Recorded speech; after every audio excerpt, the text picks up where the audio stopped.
You know, when you walk into one of those massive ancient cathedrals. Yeah, with the huge stone arches and everything. Exactly. You look up at the ceiling, and the whole structure just seems so, I don't know, permanent. Like it's invincible, really. Yeah. You don't even think about gravity. Right, because it's designed to look completely effortless from a distance. I mean, the architecture totally hides the tension that's, holding it all together. Right. But if you were to get right up close to one of the main load-bearing pillars, like down in the dark, you might actually see these tiny hairline cracks in the stone. Yeah, you might even hear it groaning. Exactly. You'd hear the material groaning under the sheer, terrifying weight of the entire ceiling. Because if that one specific pillar gives out, the whole roof comes crashing down. The whole thing, the entire architectural integrity depends on that single stressed out piece of stone just holding its ground. So, welcome to the deep dive. Today we are looking at an ancient text that feels, well, exactly like being inside that groaning pillar. It really does. We're exploring this fascinating commentary by Mark Bates. It's from Rabbit Room Apologetics, and it's this really deep, systematic textual analysis of Psalm 6. And what Mark Bates does here is just, it's remarkable. He takes this piece of literature that is essentially an ancient, deeply personal poem about, like, physical and emotional collapse. Yeah, total collapse. Right. And he shows how it actually functions as this massive linchpin in a cosmic master plan. So for you listening, if you have ever felt totally overwhelmed, like your body and your mind are just hitting an absolute breaking point, this deep dive is going to show you how those moments of intense personal crisis can actually be, deeply connected to a much larger purpose. Okay, let's unpack this. Well, to really grasp the cosmic significance of this text, we kind of have to start right down in the dirt. Yeah. The intensely personal crisis at its center. I mean, Yeah. we were talking about David, the anointed king of Israel, in a state of absolute ruin. Ruin is definitely the right word, because when you read the details of David's lament in this psalm, it is visceral. Oh, completely. He uses this exhausting, vivid, poetic hyperbole. He talks about groaning without ceasing. He says he is literally flooding his bed with tears night after night. Right, he says his eyes are wasting away from grief. Wasting away. And that his bones and his soul are deeply troubled. Yeah, it's an exhaustive portrait of human suffering. And it's so crucial to understand how the ancient Hebrews viewed this kind of suffering, right? They didn't divide the human experience up. Like we do today. Exactly. They didn't have mental health over in this box and physical health in that box. Right. Scholars call the Hebraic view of human nature a psychosomatic unity. So the body and the soul are completely intertwined. They're one and the same, basically. Yeah, and I think about our modern understanding of severe stress and burnout. Like when you are going through a massive life crisis or you are completely burned out at work, you don't just feel sad in your head. No, your biology reacts. Yes. Your stomach is in knots. Your muscles spasm. You lose sleep. Your cortisol spikes. Your immune system crashes. You really can't separate the mental anguish from the physical collapse. Right. Yeah, So when right. David says his bones are troubled, he's describing a holistic existential system failure. And that kind of system failure brings with it this profound feeling of divine abandonment, like you feel utterly isolated. But Bates points out a really fascinating contradiction in historical theology regarding this specific text. Okay, lay on me. So historically, the church has categorized Psalm 6 as the very first of the 7 penitential psalms. Penitential meaning like psalms of repentance, psalms where the writer is confessing their sins and begging for forgiveness. Right. Usually you'd expect a laundry list of wrongdoings in those. Exactly. And this raises an important question. If this is the foundational penitential psalm, the actual blueprint for repenting, why is there absolutely no explicit confession of sin anywhere in the text? Oh, wait, really?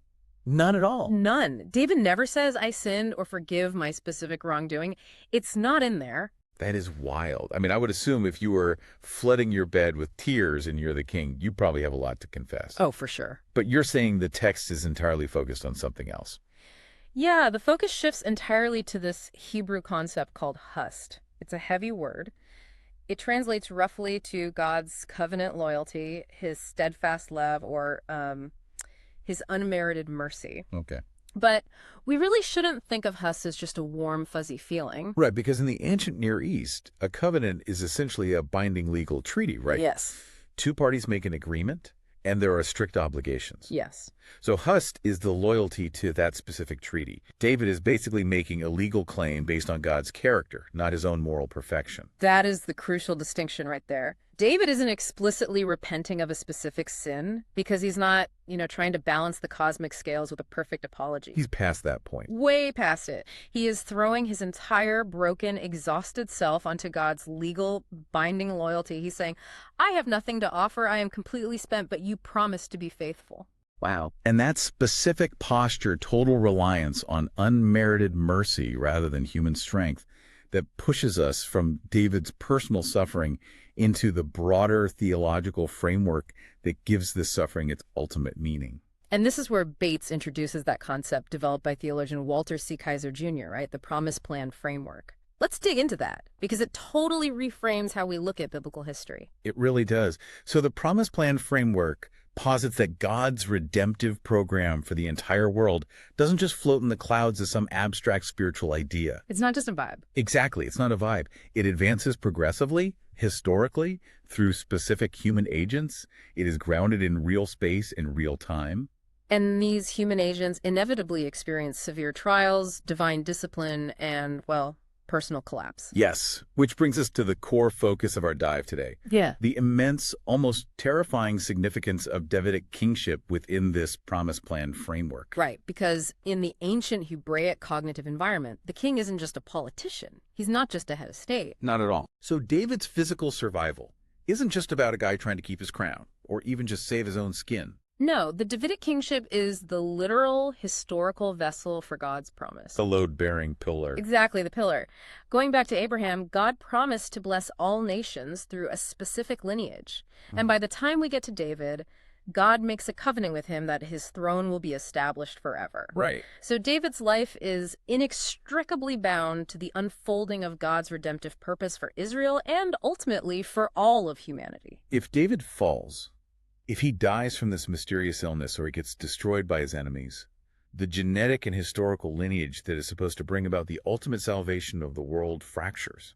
The historical continuity of the divine promise would be violently threatened. I mean, if the covenant servant dies prematurely, the story literally stops. Okay, I have to push back a little bit on how David handles this, though, because when you read David's actual argument to God in the psalm, it sounds a little manipulative. How do you mean? Well, David argues that in death, in Sheol, the ancient concept of the graves, no one can publicly praise God. Right. So David is basically telling God, you can't let me die because you need me here on earth to praise you. Yeah, I see where you're going.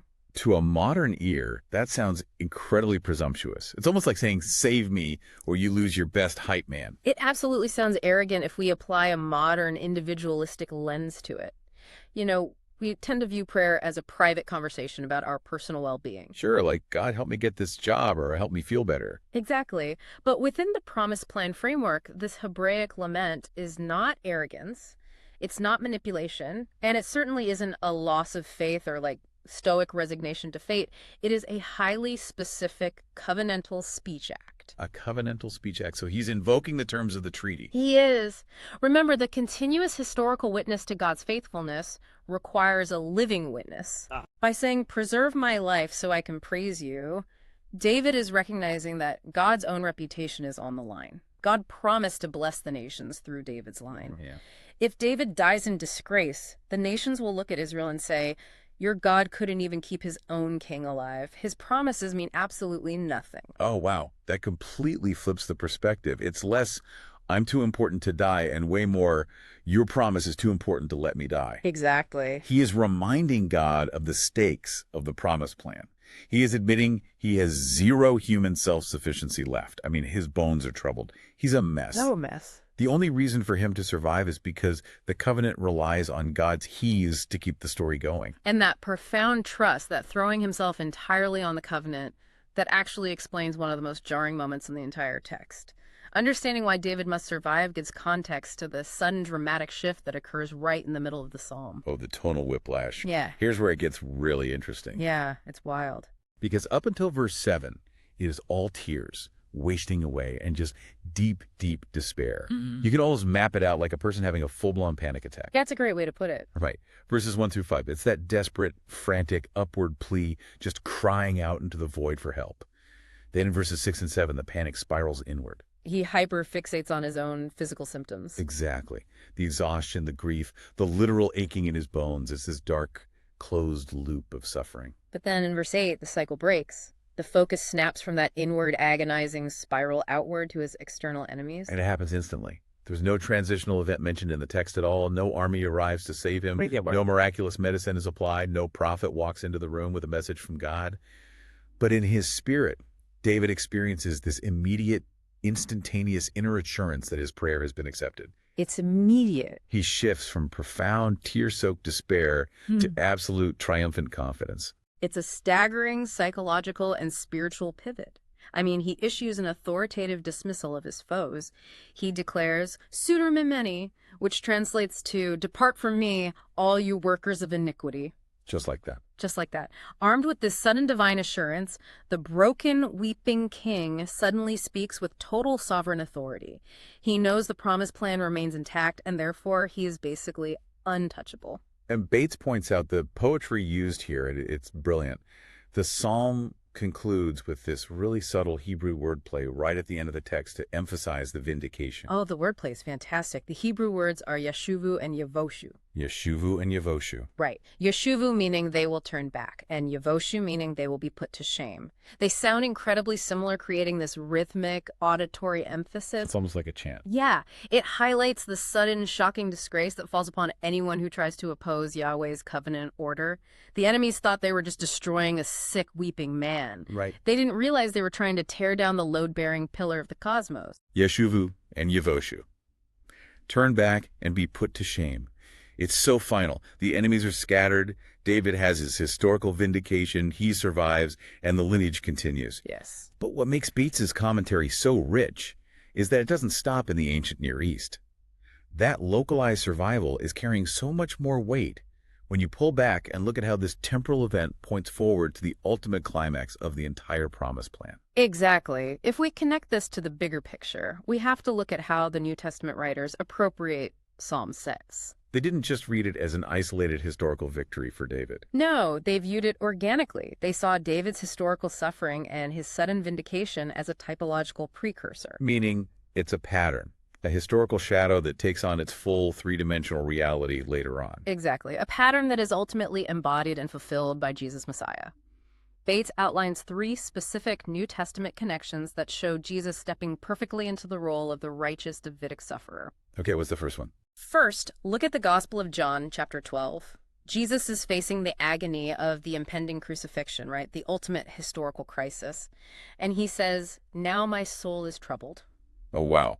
He's quoting David. He is directly quoting the Septuagint, the ancient Greek translation of Psalm 6, verse 3. This isn't an accident.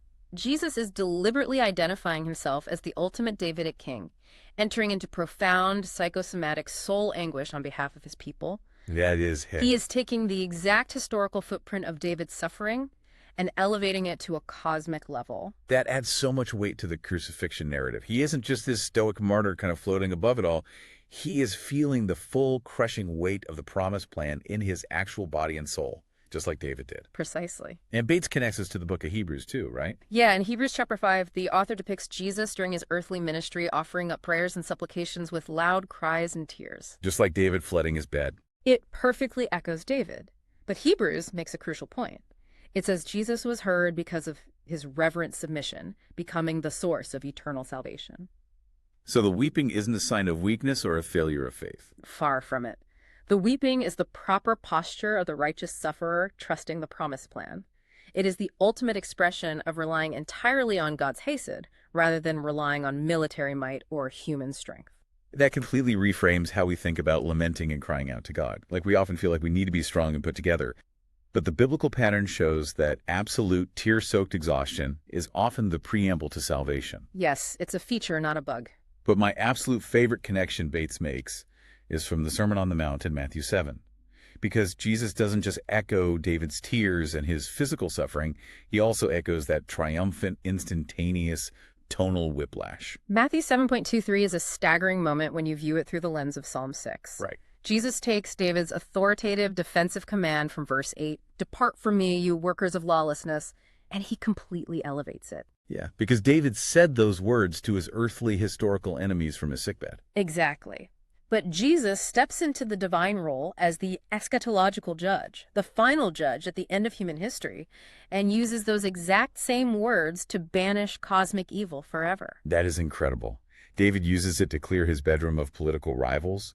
Jesus uses it from the throne of the cosmos to clear creation of sin and death. It's breathtaking. Bates brings all of this together utilizing what he calls a non-supersessionist canonical framework. Wait, let me make sure I'm tracking with that terminology. Sure. Non-supersessionist essentially means the church isn't just hitting copy-paste over Israel's history, right? Yeah. It's not saying Israel failed, so now God has a new plan. That is correct. It means it is one continuous, unbroken, organic story. God doesn't scrap the blueprint. Okay. David's temporal, earthly deliverance from illness and enemies preserved the concrete historical lineage of Israel. Without David surviving to have children and continue the royal line, the genetic and historical path to Jesus simply doesn't happen. So David's deliverance wasn't just a nice bonus for a faithful king. It was a mandatory historical necessity for the promised plan. Yes. While David was just experiencing deliverance from a temporal illness, that very real historical event points forward to and literally enables Christ's ultimate victory. It assures the one people of God, both Israel and the church, that these ancient laments, when offered in faith, actually work. They actually move the needle. They do. They are heard by Yahweh, and they participate in the grand narrative of redemption. So what does this all mean? We started by talking about the architecture of a crisis. That feeling of being the groaning pillar about to crack under the weight. Yeah. We looked at David, completely burned out, physically and emotionally broken, weeping in his bed, suffering a true psychosomatic breakdown. We saw how his lament wasn't a failure of faith, but a deeply rooted legal claim on his unmerited covenant loyalty. Right. And we spent a lot of time unpacking how his survival wasn't just about his own comfort. It was about maintaining the Davidic kingship so that the promised plan of God could keep rolling forward through history unbroken all the way to Jesus. It means that laments offered in faith are the very mechanism through which God's loyal love is activated in the world. They are the historical anchor points that guarantee the final vindication of the righteous and the ultimate renewal of all creation. For you listening to this, it means that your own moments of deep distress, your own psychosomatic burnout, where you feel like you are just spinning in a dark, closed loop that might just be part of a much larger unfolding story that you can't fully see yet. Absolutely. Just like David couldn't see Matthew 7 when he was weeping in his bed. And I want to leave you with a final thought to mull over. We've seen that the survival and the ultimate victory of the Davidic kingship relied entirely on God's unmerited mercy, rather than on David's human strength or perfection. If that is true, how might that change the way you view your own moments of complete exhaustion? When you are utterly unable to fix your own life, what if that isn't the end of your story? What if your breaking point is exactly where the promised plan begins its next phase? That is a profound perspective shift. The next time you feel the cracks forming under the pressure, remember the pillar. It might just be holding up something cosmic. Thank you for joining us on this deep dive into Mark Bates's commentary on Psalm 6.